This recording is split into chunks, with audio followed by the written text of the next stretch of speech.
Muy buen día a todos. En este video calcularemos algunas medidas estadísticas descriptivas de un conjunto de datos, utilizando una hoja de cálculo. Aunque Excel tiene incorporadas varias funciones estadísticas, utilizaremos operaciones básicas para nuestros cálculos, por lo que este video será algo extenso. Antes de empezar, echemos un vistazo a los datos que usaremos en nuestros cálculos. La chef en jefe de The Flying Taco acaba de recibir una caja de jitomates de su proveedora. Los pesos de 2 docenas de estos jitomates son los siguientes. Enlistamos los 24 pesos y en primer lugar debemos ordenar los datos, pues esto nos permitirá encontrar fácilmente los valores centrales, además del máximo y el mínimo. Si escribimos los datos en forma de columna, es fácil ordenarlos en Excel.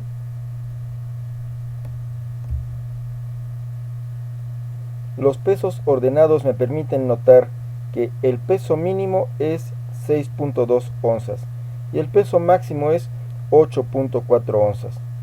Ahora veremos las medidas estadísticas que calcularemos.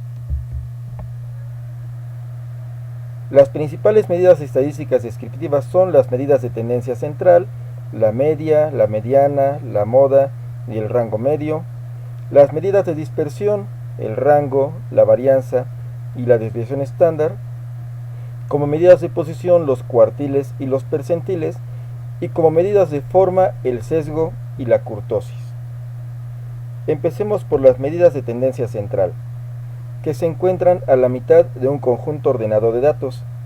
La más conocida es la media o promedio, que se obtiene sumando todos los valores y dividiendo la suma entre el número de datos. En nuestro caso tenemos 24 jitomates, que juntos suman 180 onzas. ¿Cuál sería el promedio? El promedio será 180 entre 24, 7.5 onzas. Veamos ahora cómo se darían los cálculos utilizando nuestra hoja de cálculo. He puesto en color amarillo las celdas con la suma de los datos, el número de datos y el promedio, que se calcula simplemente dividiendo a los dos primeros. En Excel también existe la función promedio, que puedo utilizar con los datos por separado o con un rango de datos. Veamos el resto de medidas de tendencia central. La mediana divide en dos partes iguales a un conjunto ordenado de datos, y si tenemos un número par de datos como en nuestro caso, se promedian los valores centrales. La moda es el valor que ocurre con mayor frecuencia y el rango medio es la media aritmética de los valores máximo y mínimo de un conjunto de datos. En nuestra hoja de cálculo, la mediana será el promedio de los datos 12 y 13, que es el promedio de 7.5 y 7.6, da 7.55 onzas. Tenemos también la función mediana en Excel. La moda será el valor que más se repite, que vemos que es 7.6. Y finalmente el rango medio, que será el promedio del valor máximo, que es 8.4, y el valor mínimo, que es 6.2. En nuestro caso, el rango medio es de 7.3 onzas. A menudo escuchamos que la media aritmética no es necesariamente el indicador que mejor describe a un conjunto de datos. Esto es porque depende de la existencia de valores extremos. Pensemos en las edades de una tropa scout. Si incluimos al adulto en la tropa, el promedio de las edades de la tropa será de 18 años, una cantidad que no representa a la mayoría de sus integrantes. La mediana, 13, en cambio, me indica que la mitad de la tropa tiene 13 años o menos.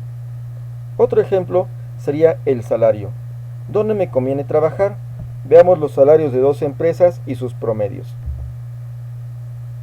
Aunque el promedio en la empresa A es mucho mayor, de hecho casi el doble de la empresa B, la mediana de la empresa A es 142, mucho menor a la mediana de la empresa B, que es 340. Podemos notar fácilmente que los salarios en la empresa B son más uniformes, que es más conveniente trabajar ahí. Vayamos ahora a las medidas de dispersión.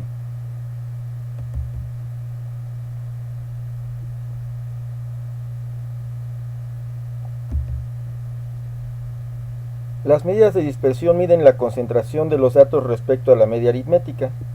El rango es la medida de dispersión más sencilla, pues es la diferencia entre el valor más grande y el más pequeño. En nuestro conjunto de datos, el rango es de 2.2 onzas.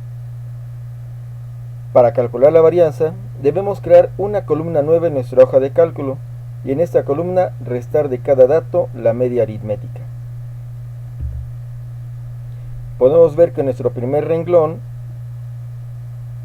el valor que es 6.2 menos la media aritmética que es 7.5 da como resultado 1.30 negativo. El segundo renglón, 6.3 menos 7.5, da 1.20 negativo. Así podemos calcular todas las diferencias y con estas diferencias podremos calcular la varianza. Veamos la fórmula.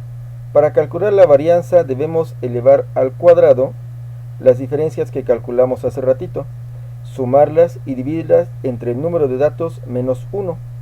Hacer esto en la hoja de cálculo es mucho más sencillo.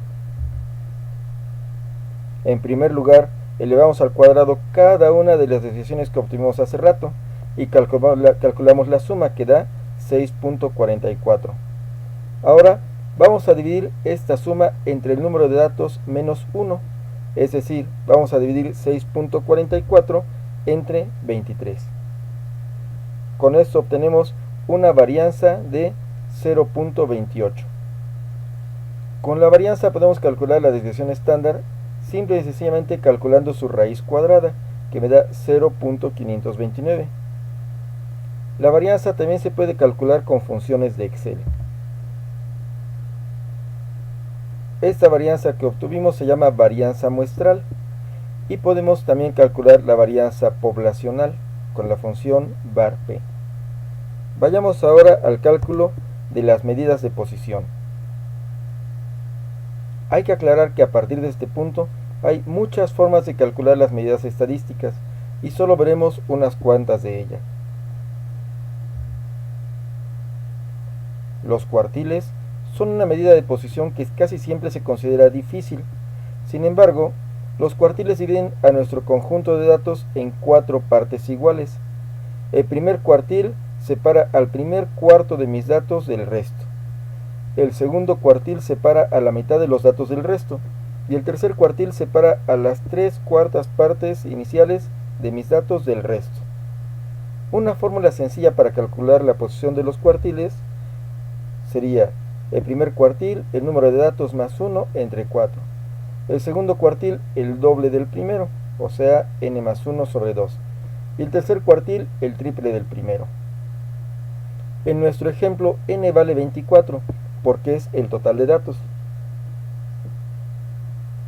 Con esto podemos calcular las posiciones de los cuartiles. El primer cuartil es 24 más 1 entre 4, 6.25. La posición del dato 6, la sexta posición es 7.3. En el segundo cuartil es 24 más 1 entre 2 es 12.5. Mi segundo cuartil coincide con la mediana, que es el promedio del dato 12 y 13. Y mi tercer cuartil, 3 por 25 entre 4, me da 18.75. El dato número 19 es 7.8. Podemos interpretar estos resultados diciendo que una cuarta parte de mis datos son menores a 7.3, la mitad de mis datos son menores a 7.55 y 3/4 partes de mis datos son menores a 7.8. Excel también tiene la función cuartiles que reporta los siguientes resultados.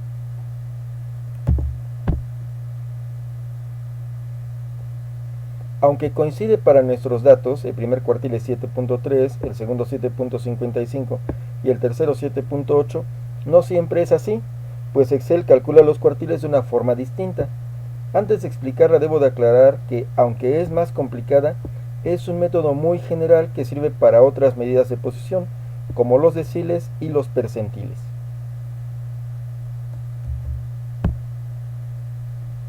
La posición de cada cuartil en Excel se obtiene con las siguientes fórmulas. El primer cuartil es n-1 sobre 4 más 1. El segundo cuartil, el doble del primero, y el tercer cuartil, el triple del primero. ¿sí? 2 por n menos 1 sobre 4 más 1 y 3 por n menos 1 sobre 4 más 1. Por ejemplo, si tenemos los siguientes 11 datos que ya están ordenados,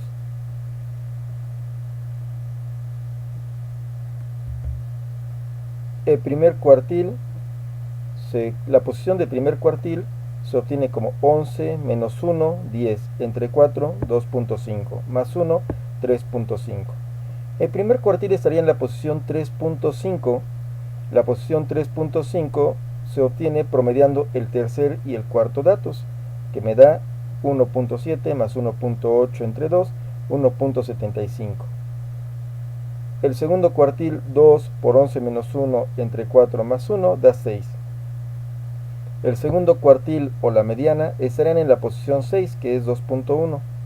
Y el tercer cuartil, su posición es la 8.5, quiere decir que sería el promedio de la posición 8 y la posición 9. 2.25. Vayamos ahora al cálculo de percentiles.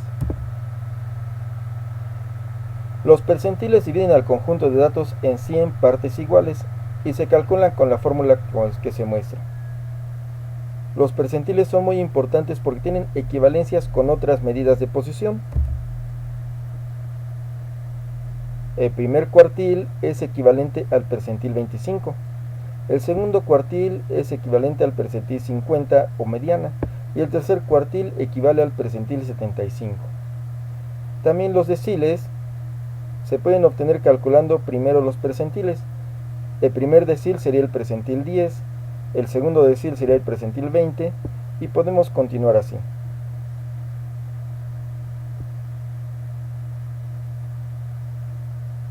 Calculemos ahora los percentiles 25, 50 y 75 que equivalen a nuestros cuartiles. El percentil 25 es 25 entre 100 por 24 y es 6. Quiere decir que para calcularlo promediamos la posición 6 con la posición 7, que nos da 7.3. El percentil 50, 50 entre 100 por 24 me da 12. Promediamos la posición 12 y 13 y obtenemos 7.55. Y el percentil 75 es 75 entre 100 por 24 me da 18. El promedio de las posiciones 18 y 19 es 7.8.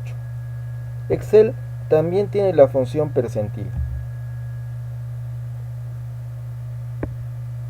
La posición del percentil se obtiene casi igual que la de los cuartiles. Dividimos entre 100 y multiplicamos por el percentil que buscamos. Encontrar el dato deseado es un ejercicio de paciencia. Vamos a ver un ejemplo aclarando que no es necesario hacer esto a mano, solo es una explicación de cómo lo calcula Excel. Vamos a buscar la posición del percentil 10. Quiere decir que vamos a hacer 10 por 24, que es el número de datos, menos 1 entre 100. Y a esto le sumamos 1 y obtenemos 3.3. El percentil 10 para Excel se encuentra en la posición 3.3 y esto nos da un problema. El tercer dato es 3, el tercer dato es 6.8, el cuarto dato es 7.2 y no tenemos un dato 3.3. Aquí es donde Excel utiliza algo que llamamos interpolación. Sin entrar mucho en detalles, Excel calcula el valor que debería estar en la posición 3.3, asumiendo que entre el tercer y el cuarto dato hay una línea recta. Dejo la fórmula para que la revisen con calma y el cálculo del percentil 10 con Excel, que pueden reproducir en sus hojas de cálculo o utilizar la función que trae integrada Excel. La principal ventaja que veo en el método de Excel es que siempre es la misma forma de calcularlo. No depende de si la posición me da un entero o no. Ahora cerremos el video con las medidas de forma. El sesgo me indica qué tan asimétrica es nuestra distribución y la kurtosis me indica qué tan plana o qué tan puntiaguda es. El sesgo me indica que es sesgado a la izquierda, sin sesgo o sesgada a la derecha. La kurtosis me indica si es platocúrtica, o sea plana, o leptocúrtica, que es puntiaguda. Lo normal sería una distribución intermedia. Para saber qué tan simétrica es una distribución de datos, usamos el coeficiente de sesgo, y hay dos fórmulas principales, de Pearson y Fisher. Para calcular el coeficiente de Pearson solo necesitamos la media, que es 7.5, la mediana, que es 7.55, y la desviación estándar, que es 0.529. Así, el coeficiente de Pearson tiene un valor de menos 0.283. Indica que la distribución está sesgada a la izquierda. El coeficiente de Fisher utiliza las desviaciones, pero ahora elevadas al cubo. Vamos a utilizar nuestra hoja de cálculo para calcular el coeficiente de Fisher. Tenemos nuestros datos, tenemos nuestras desviaciones respecto a la media, y ahora vamos a elevar cada desviación al cubo. La suma de los cubos de las desviaciones da como resultado 2.646 negativo. Con esta suma podemos calcular el sesgo. El sesgo es menos 0.744. Es diferente del valor que obtuvimos con Pearson, que es menos 0.283, pero ambos son negativos, coincidiendo en que nuestra distribución está sesgada a la izquierda. Excel también tiene su propia fórmula para calcular el sesgo. La función coeficiente de asimetría da como resultado un valor negativo. Es diferente a los otros por la forma de calcularlo y no lo vamos a hacer a mano, pero coincide en que los tres son negativos, y en la representación gráfica de los datos podemos observar el sesgo a la izquierda de nuestra distribución. Ahora pasemos al cálculo de kurtosis. La kurtosis mide qué tan puntiaguda es nuestra distribución o qué tan plana. Se puede calcular con las cuartas potencias de las desviaciones o utilizando los cuartiles y los percentiles. Vamos a aprovechar que tenemos nuestras desviaciones en la hoja de cálculo para calcularlo con esta fórmula.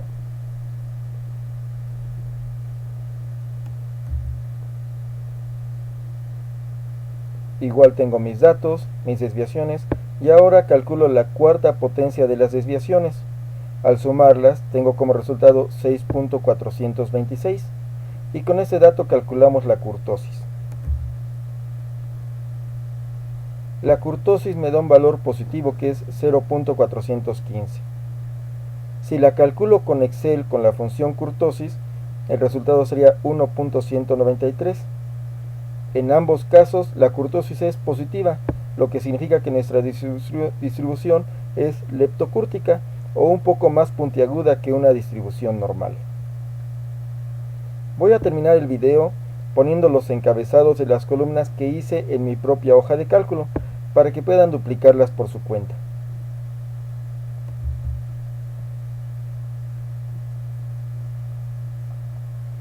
En la parte superior está la suma de cada columna. La suma de los datos se ocupa para calcular el promedio de nuestra distribución.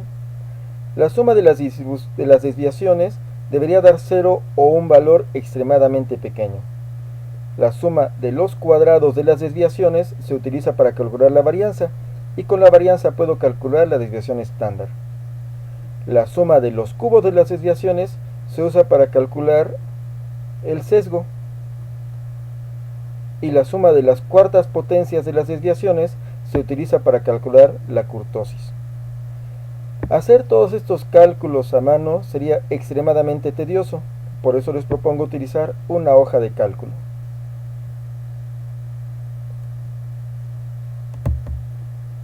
No me queda más que agradecerles por su atención. Espero que este video les resulte útil en el cálculo de medidas estadísticas descriptivas. Hasta pronto.